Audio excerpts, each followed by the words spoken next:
Pont des Traditions, un podcast d'Angélique Pourteau.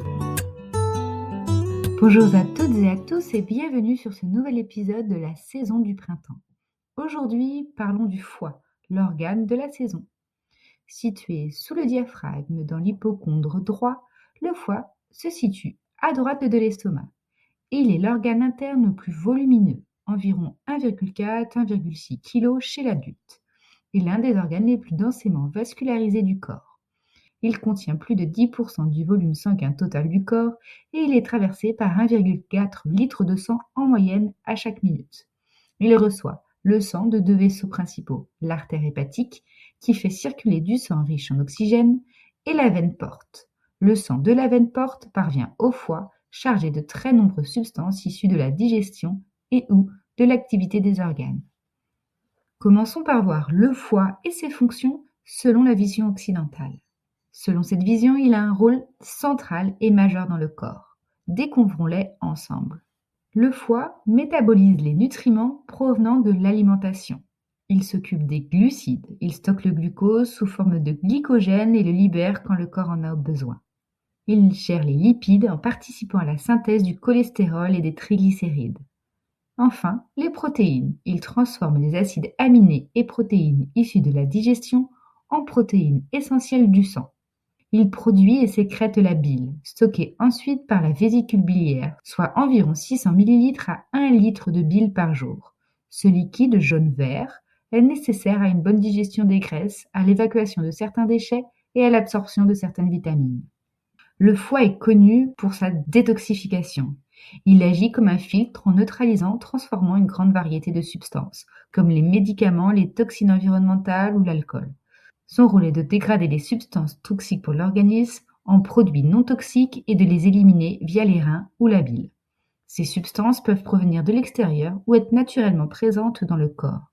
Le foie élimine l'ammoniac toxique produit lors de la dégradation des protéines alimentaires via le cycle de l'urée.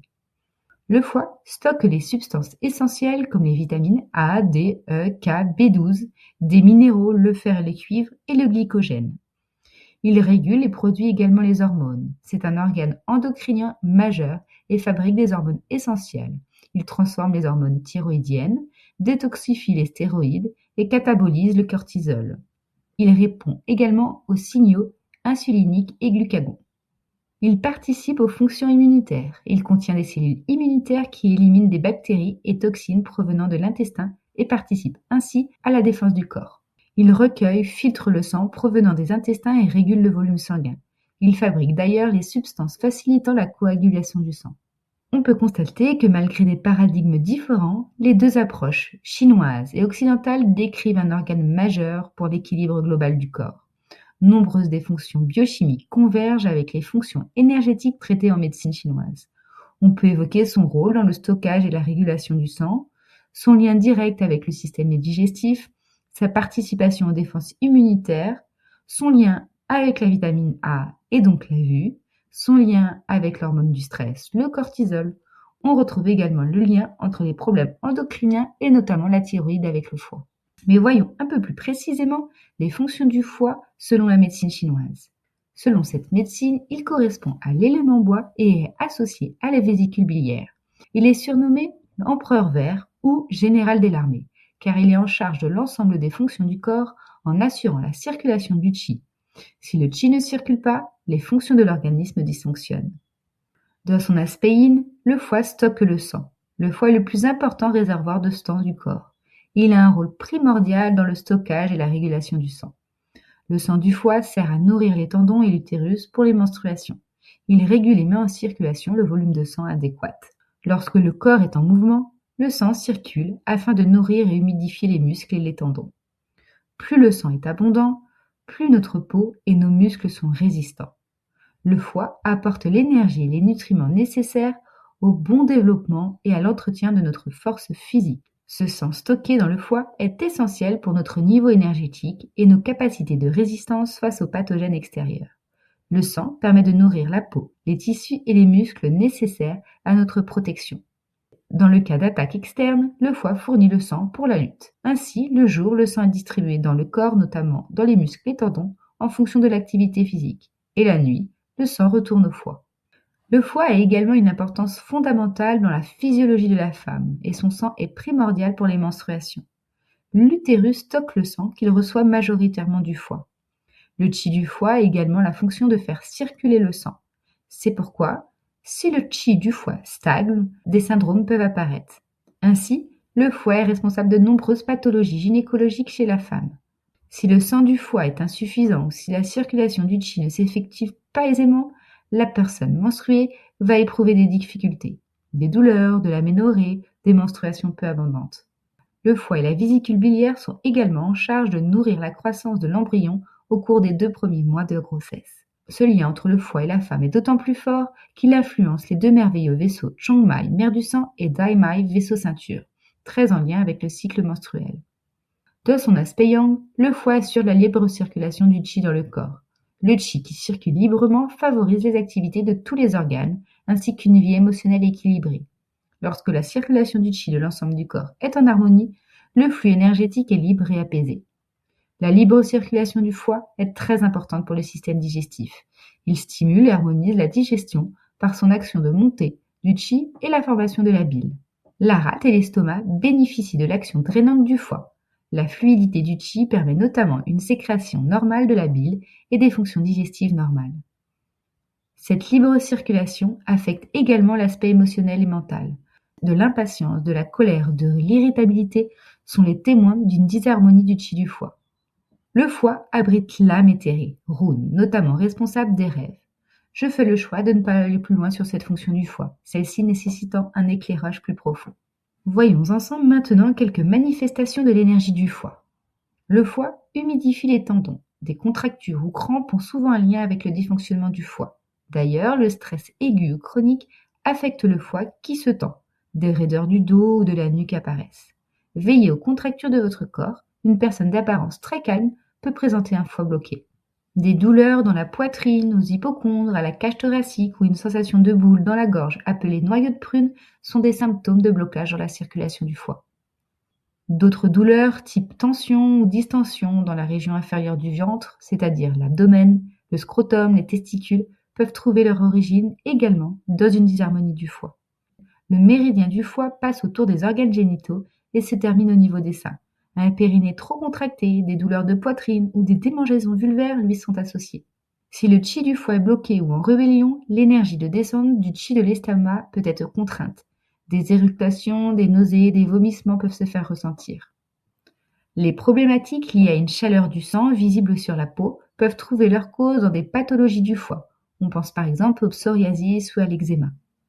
Les phénomènes hormonaux comme les problèmes de thyroïde sont des syndromes complexes dont le foie, avec d'autres organes évidemment, est souvent responsable. Bien que le foie soit situé à droite, ses mouvements et son flux énergétique proviennent du côté gauche. Il est comme un soufflet qui envoie de l'énergie vers la gauche. Le côté gauche est ainsi énergétiquement relié au foie. Les céphalées localisées à gauche témoignent du foie, là où des douleurs liées à la vésicule biliaire se feront plutôt à droite. De même, l'état de la langue, la lecture du visage et du pouls s'observent à gauche. Un goût amer, des problématiques biliaires ou une incapacité à digérer les graisses peuvent évoquer un défaut de circulation du foie et donc de son organe associé, la vésicule biliaire. Une stagnation va occasionner un teint verdâtre ou des écoulements verdâtres. Le foie est actif entre 1h et 3h du matin. Le chi et le sang y sont abondants. Des réveils à ces heures-ci peuvent témoigner d'un déséquilibre. Voyons ensemble les témoins du foie, les cheveux et les ongles. Les ongles sont considérés comme une ramification des tendons. En ce sens, leur état est le témoignage du sang du foie. Des ongles rosés, lisses, solides, brillants, épais, bien humidifiés et résistants sont le reflet d'un sang bénéfiquement abondant. Au contraire, des ongles cassants, secs, rainurés ou présentant des stries ou des points dévoilent un vide de sang du foie. Des ongles foncés évoquent possiblement une stase de sang du foie. En médecine chinoise, les cheveux sont considérés comme le surplus du sang. Leur vitalité, leur brillance, leur épaisseur, leur texture et leur résistance dépendent donc directement de la qualité et de la circulation du sang, dont le rôle du foie est central. Le rein est l'autre organe majoritairement impliqué pour les cheveux, surtout pour la couleur et la croissance. Un déséquilibre du foie peut donc se manifester au niveau capillaire. De l'œil à la vision claire. Commençons par un passage célèbre de la Bible, dans l'Évangile selon Matthieu, chapitre 7, versets 3 à 5. L'œil est la lampe du corps. Si ton œil est en bon état, tout ton corps sera éclairé.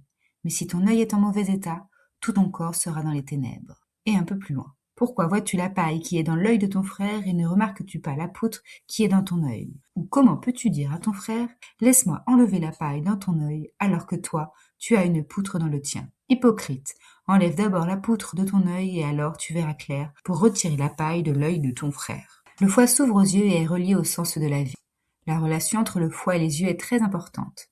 Le sang du foie humidifie et donne de l'éclat aux yeux.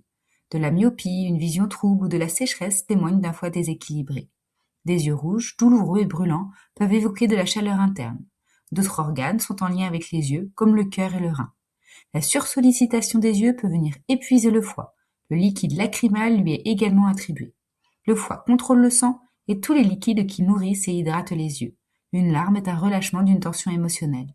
Le bâillement, comme le soupir, permet de détendre le chi du foie. Le fait de pleurer aisément ou non indique d'ailleurs son état.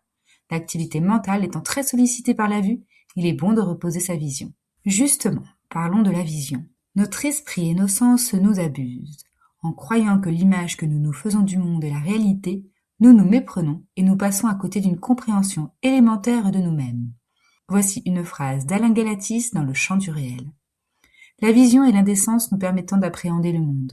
Ce sont nos fenêtres vers le monde. Comme en témoigne Alain Galatis dans son ouvrage Le Chant du réel, que les pensées forment un écran entre nous et ce qui se produit devrait sauter aux yeux. La vision dépend donc de notre mental.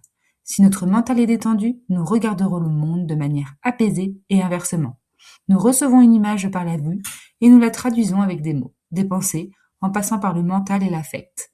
Tout ce que nous apportons à notre regard est porté à jugement, selon notre mémoire et jugé comme appréciable ou non. Vous pouvez, en cette période, essayer de regarder le monde différemment. Commencez par observer vos fixations. Sur quoi vos regards s'arrêtent-ils? Qu'est-ce qui génère des tensions en vous? Entraînez-vous à observer votre capacité à capter la réalité du monde sans fixation émotionnelle ni jugement d'appréciation. Qu'en est-il de l'esprit visionnaire? En lien avec les yeux, l'imaginaire, la capacité à se projeter et avoir l'esprit visionnaire, le foie organise les plans d'avenir. Son organe associé, la vésicule biliaire, permet le passage à l'action. Il a un rôle important sur notre capacité à faire des projets et à percevoir un sens dans notre vie. Le foie et la vésicule biliaire, dans leur énergie saine, sont la source de courage et de la capacité de prise de décision. Responsables de la planification, des solutions instantanées, des inspirations soudaines et de la création. Lorsqu'un foie est bien régulier, la personne ressent une grande énergie créatrice et une bonne capacité de prise de décision. Un individu ferme dans ses résolutions et courageux sont les signes d'un foie en bonne santé. Il donne la capacité d'organiser sa vie harmonieusement et de la planifier. Les inspirations soudaines, la gentillesse, la bienveillance, la compassion et la générosité sont des énergies de type bois. Le foie, un organe symbolique. Connaissez-vous le mythe de Prométhée? Après avoir volé le feu aux dieux pour le donner aux humains, il fut puni par Zeus. Enchaîné à un rocher, un aigle venait lui dévorer le foie chaque jour, et celui-ci repoussait chaque nuit, symbole de souffrance éternelle. Dans la pensée grecque ancienne, le foie était considéré comme l'un des organes vitaux les plus essentiels. On pensait qu'il était lié aux passions et aux désirs, aux émotions profondes et à une partie de l'âme. Le foie jouait aussi un rôle dans une pratique religieuse appelée hépatoscopie, une forme de divination à travers laquelle les devins observaient le foie d'animaux sacrifiés pour interpréter la volonté des dieux. On remarque qu'en médecine chinoise comme chez les Grecs, le foie est bien plus qu'un simple organe biologique.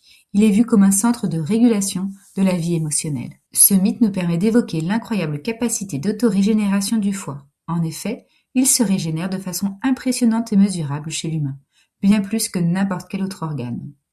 Chez un adulte en bonne santé, après une ablation chirurgicale partielle, le foie restant peut être quasi complètement régénéré en 2-3 mois. Rien d'étonnant, donc, que cet organe soit le symbole du renouveau et de la renaissance selon la médecine chinoise. Évoquons maintenant l'élément du printemps, le vent. Et l'Esprit Saint se manifeste dans un grand coup de vent qui balaie tout ce qui est souillé en nous. Ansel Grön dans l'accompagnement spirituel des seniors. Chaque saison porte en elle un facteur climatique. L'énergie du printemps est associée au vent. C'est une énergie très puissante, en perpétuel mouvement. Dans la nature, le vent transporte les pollens et les graines. Il agite, mobilise et disperse.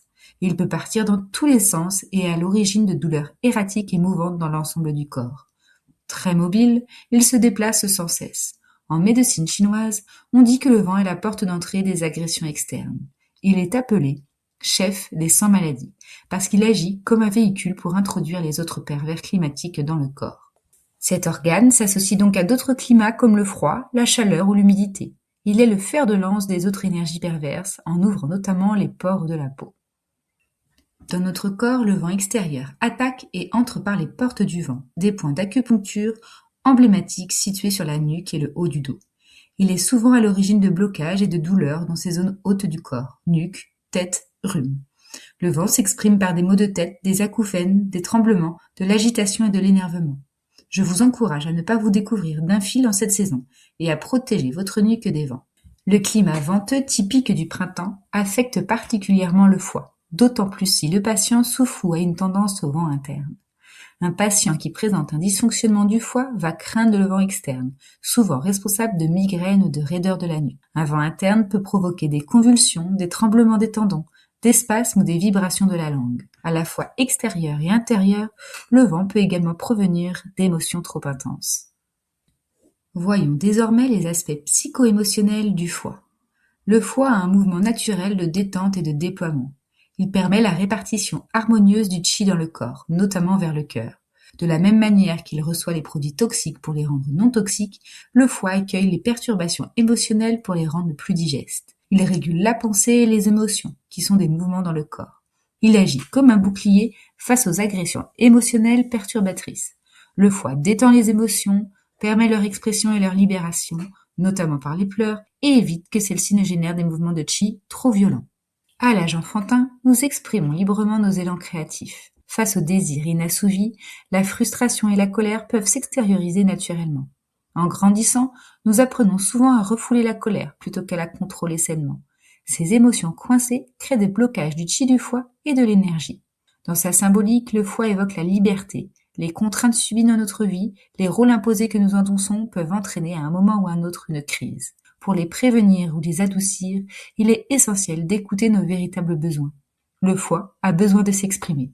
La seconde étape consiste donc à nommer ses émotions afin d'éviter les non-dits, générateurs de problématiques couramment nommées en médecine chinoise le noyau de prune, une sensation de boule dans la gorge. Si la fonction de libre circulation des émotions est entravée, un dérèglement physiologique apparaît.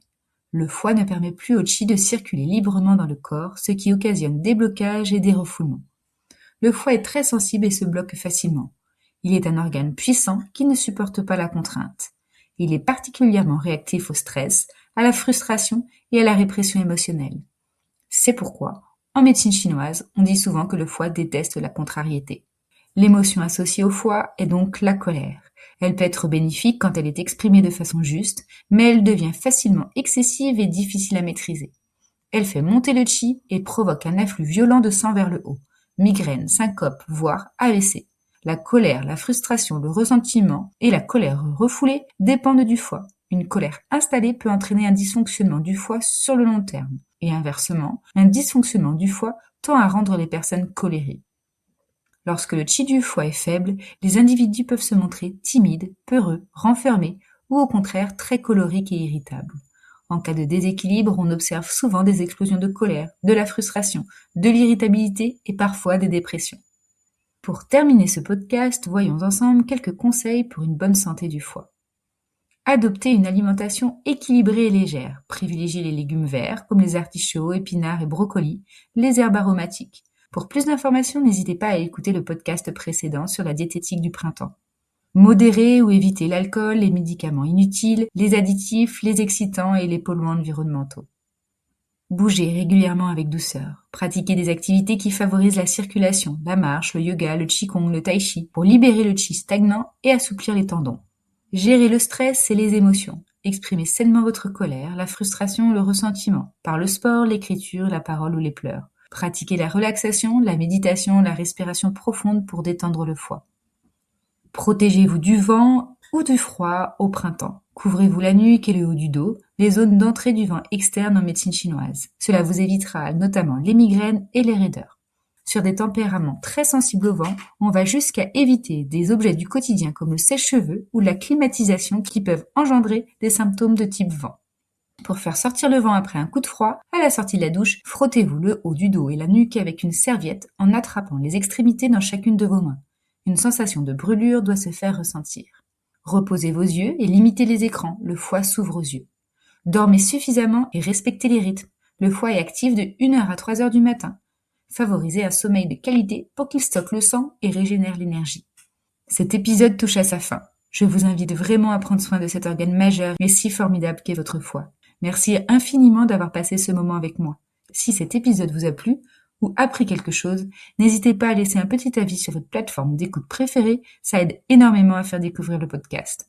Partagez-le autour de vous si vous pensez que ça peut aider quelqu'un. Et on se retrouve très vite pour le prochain épisode. Prenez soin de vous et de votre foie. À très bientôt.